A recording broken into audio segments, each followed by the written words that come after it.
Olá, meu nome é Fernanda Rondon, eu sou psicóloga do Vá com Alma. Eu quero conversar com você hoje um assunto muito delicado, suicídio. Embora você não veja o tema do suicídio sendo discutido, debatido nos noticiários de modo geral, e eu até incluo aqui nas redes sociais, por exemplo, o suicídio existe. Então, assim, eu estou aproveitando esse mês de setembro, que é um mês também conhecido como Setembro Amarelo, ou seja, é um momento que nós estamos mais abertos para discutir, para conversar, para elaborar, para avaliar e reavaliar os nossos comportamentos quanto ao tema do suicídio. E em uma das pesquisas que eu fiz, em um dos artigos, que depois eu posso até colocar no artigo do meu site, fala que 50% dos suicídios as pessoas estavam com depressão.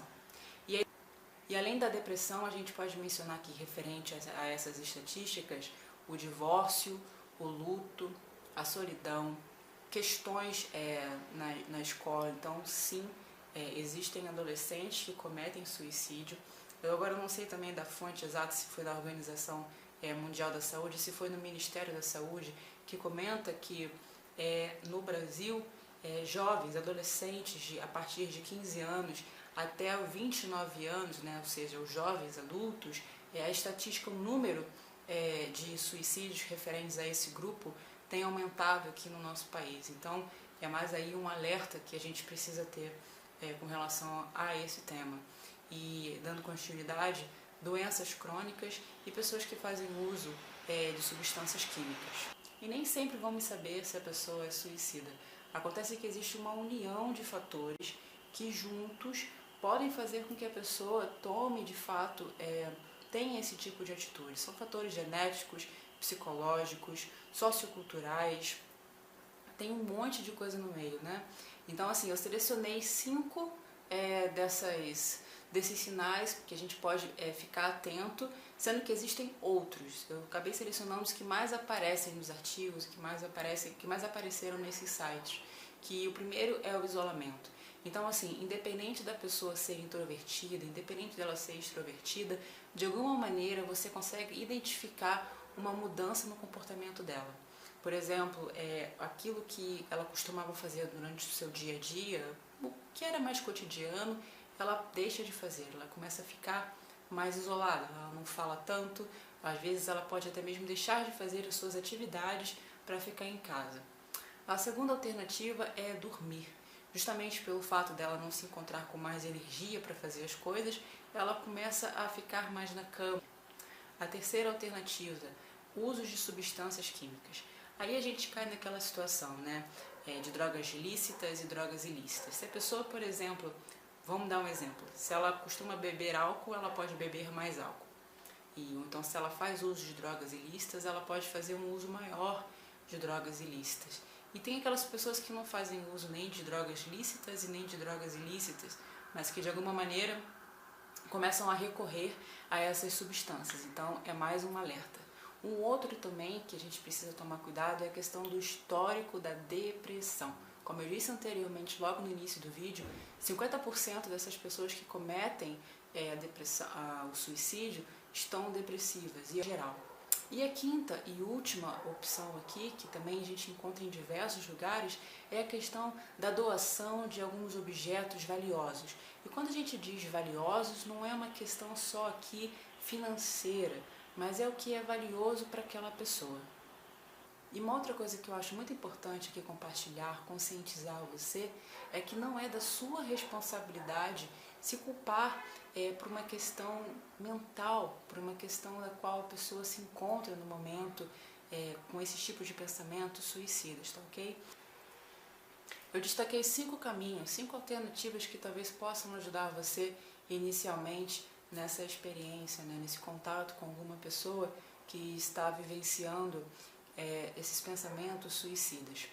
A primeira recomendação que eu faço aqui a você é de escutar mais e falar menos.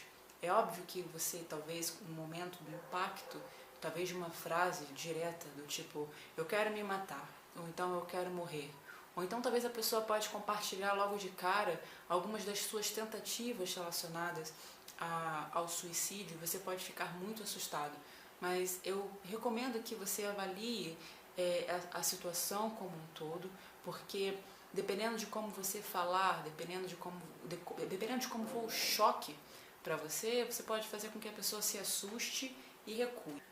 A segunda alternativa é para você ter cuidado com as suas afirmações.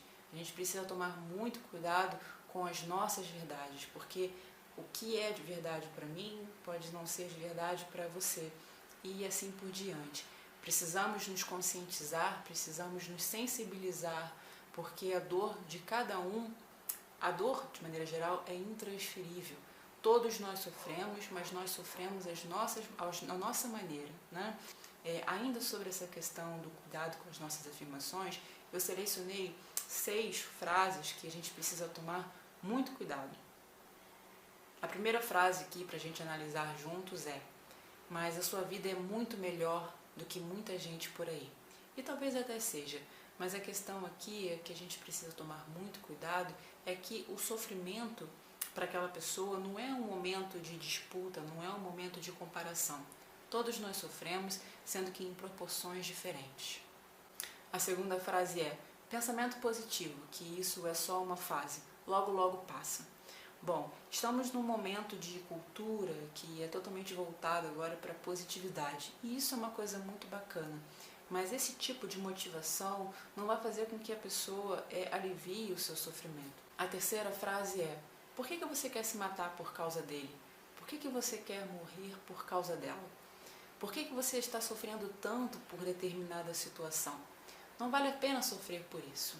E aí a gente cai naquela questão de que estamos desvalorizando o sofrimento daquela pessoa e fazendo com que talvez ela se afaste de você. Quarta frase: muita gente fala que vai se matar, mas acaba não fazendo nada. E aí é aquele mito, né, de que quando se fala muito, pouco se faz. Sendo que especialistas relacionados ao tema do suicídio dizem que quando uma pessoa começa a dizer determinadas coisas, quando a pessoa começa a ter determinadas atitudes, isso são sinais que merecem atenção, porque em algum momento pode tomar uma proporção tão grande que ela possa cometer o ato do suicídio. Quinta frase: eu também já pensei em suicídio em algum momento da minha vida, mas eu superei, me tornei uma pessoa mais forte ainda. E aí a gente cai também naquela situação de que é uma frase que ok, muito bom que você conseguiu superar esse momento, que você conseguiu superar aquilo que estava difícil demais para você, mas para aquela pessoa não vai contribuir em praticamente nada, não vai ter sensação de alívio com aquela frase. E dando continuidade às alternativas que eu acabei desenvolvendo aqui para compartilhar com você, eu menciono a terceira, que é a seguinte: você não pode consertar a pessoa. Sim, você quando recebe as informações, você pode ficar assustado, pode ficar com medo, você pode se importar, pode amar muito a pessoa, pode recorrer a diversos especialistas, pode recorrer aos amigos, aos familiares, pode fazer diversas coisas, pode acompanhá-lo, como eu havia comentado anteriormente, às consultas, né, aos consultórios dos médicos, ou então de um psicólogo, ou então de um terapeuta. Mas a gente volta para aquela questão de que você não pode decidir tomar as decisões de fato pelo outro. Quarta alternativa: oferecer suporte de verdade. Muitas pessoas vão comentar que você precisa recorrer a médicos, que você precisa recorrer a profissionais mesmo da saúde, mas eu até aproveito aqui para inserir uma informação que é a seguinte: a família precisa estar inserida, os amigos precisam fazer parte desse processo. E aí você talvez possa questionar nesse momento: Fernanda, não são todas os familiares, não são todas as pessoas que podem lidar com esse tipo de situação. E eu concordo, mas dependendo da intimidade, dependendo de como você conhecer a pessoa, você pode ajudá-la a traçar alguns planos e ver talvez que exista talvez pelo menos uma pessoa que possa participar desse processo. Quando a pessoa que está com pensamento suicida fala para você sobre todo o seu sofrimento, talvez você possa fazer algumas perguntas que ela tenha muita dificuldade em responder. E dependendo de como for, você pode dar um espaço, fazer com que ela reflita, ela pode trazer algumas respostas depois, e se ainda assim ela tiver dificuldade, você pode dar algumas alternativas e juntos traçar alguns planos que envolvam, dependendo, alguns familiares e alguns amigos. E quinta e última alternativa, cuide de você. Sim, quando a gente lida com pessoas que estão vivenciando toda essa dificuldade referente aos pensamentos suicidas, a gente se sente muito sobrecarregado. Então, assim, você precisa recorrer aos seus amigos, você precisa recorrer aos seus familiares, dependendo de como for, se puder, recorrer a algum tipo de terapia, trabalhar também a sua saúde física. Ou seja, tanto a saúde mental quanto a saúde física são importantes, porque a partir do momento que você faz parte de um processo de cuidado, de amparo com uma outra pessoa, você também precisa ser amparado. O site www.cvv.org.br são profissionais treinados, qualificados, que recebem mensagens no chat, ou seja, você entra no site, loga e conversa com uma pessoa preparada gratuitamente. Eles estão 24 horas do dia esperando pessoas que estão passando por dificuldades muito sérias relacionadas à depressão, a pensamentos suicidas, entre outras questões. E tem o telefone também, que é 188, que da mesma maneira que tem o chat, que é no site, você pode entrar em contato de maneira gratuita. Existem outras alternativas que você pode recorrer também, que é o SUS ou então ao CAPS. E se você tiver algum tipo de dificuldade com relação a onde que tem o SUS, onde que tem o CAPS, recorra a algumas pessoas que talvez possam ajudar você. Dependendo de como for, você pode entrar em contato com o pessoal do CVV, eles podem orientar você com algumas alternativas relacionadas a isso. E fica aí a minha recomendação para você. Espero que de alguma maneira eu tenha contribuído com algumas das informações que eu colhi, que eu estou compartilhando aqui.